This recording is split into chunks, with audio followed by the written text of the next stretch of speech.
сұрақтарыңызға жауап бердім деп мен ойлаймын жаңағы. Қысқап беріп жіберейін ме, керек жоқ па? Берсеңізші. Өз-өзіңізді таныстырып.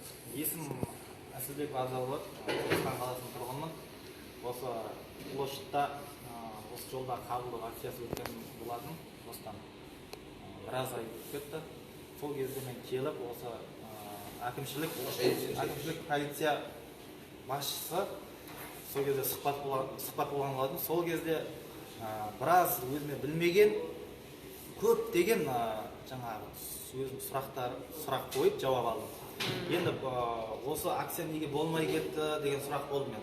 Қашан болады екен деп сіздердің әлеуметтік желі жаңағы ютуб, инстаграм, фейсбукта мен қарап отырам. Бұндай акция неге болмай кетті ма дедім, сөйтсем болып тұрады екен. Мен болмай кетті. Мен бүгін жаңағы әлеуметтік желілерден сіздерден жаңағы неден көріп келдім. Бізде өте көп сұрақтар болды, өте көп. Бір сағаттай ма сұрақтар болды. Көптеген жаңағы сұрақтарыма жауап алдым, және де әкімшілік полиция басқарма басшысы өзім жаңағы нелерін айттым, жаңағы жолға қауіп төнетін жаңағы елка есіп ұстаған, қолы беттері ашық жатады, машина автокөлікке жаңағы адамның нелеріне қауіп төнеді. Сол бойынша айттым, бұл кісі осыны жаңағы жазып алды, әкімшілікке ұсыныс беремін деп жатыр. Және де көптеген жауаптар алдым, сұрақ қойдым. Рахмет. Келесі айда неғылса өзім білмеген сұрақтарымды келіп сұрайтын боламын. Жолда қабылдау акциясының өткізілгені дұрыс деп ойлайсыз ба? Осы бойынша өзіңіздің ойыңызды білдіріп өтіңізші. Жолда қабылдау акциясы өткені дұрыс. Өйткені халық көптеген заң бұзушылық нелерді білмейді. Мысалы, жас балалары жаңағы түнде жүруге болмайды, сондайды келіп сұрауға болады. Басшыдан келіп, мынандай қанша уақытқа дейін ата-анасы келіп сұрауға да болады. Балам осындай уақытта, қай уақытта болады, жаңағы не болады, баласын әкімшілік құқықбұзушылық айыппұл толтырады. Және көптеген сұрақтар бойынша жауабын алады халық. Негізі халықтың көбісі бұндай акция өтетінін біле бермейді, өйткені көптеген адамдар фейсбукта және медиаға неғады.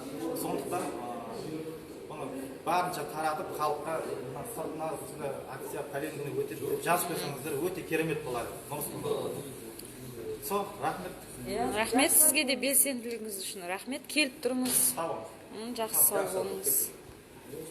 Құрметті әлеуметтік желі қолданушылары, өздеріңіз көріп отырғандай тұрғынымыз өзінің ризашылығын, алғысын білдіріп кетіп отыр. Бұл тұрғын бізге таныс, белгілі. Осы бойынша Алмасбек Тастанбеков мырзадан кішкене сұхбат жүргізсек, қазір ғана белсенді тұрғынды қабылдадыңыз. Қандай сұрақтармен келді сізге? Қанағаттанды ма ол сұрақтарға? Бұл азамат Абзал деген жігіт осыдан 3 ай болып келген, осы мен білсем осы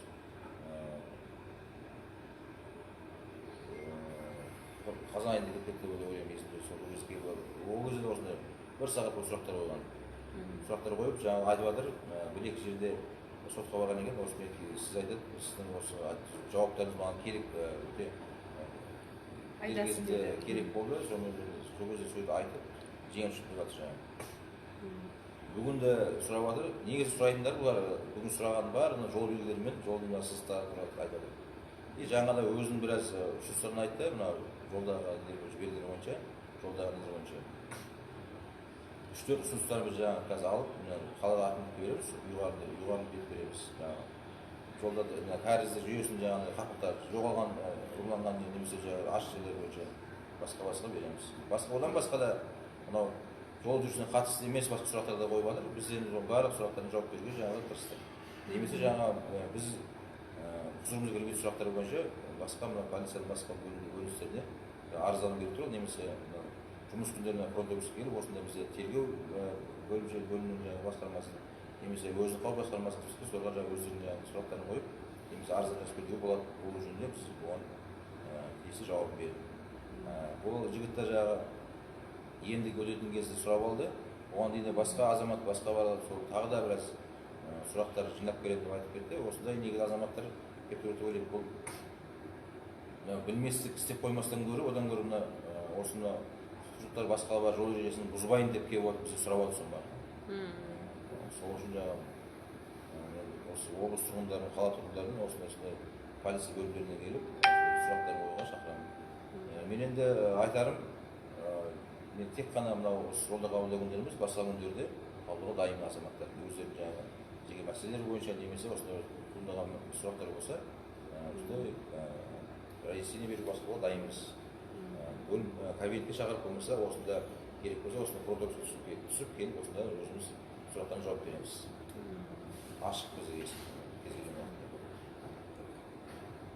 Рахмет ашық сұхбатыңызға. Біздің тұрғындарда сіздің жауаптарыңызға қуанып, қанағаттанады деген ойдамыз, және сұрақтарыңыз болса қойыңыздар. Біз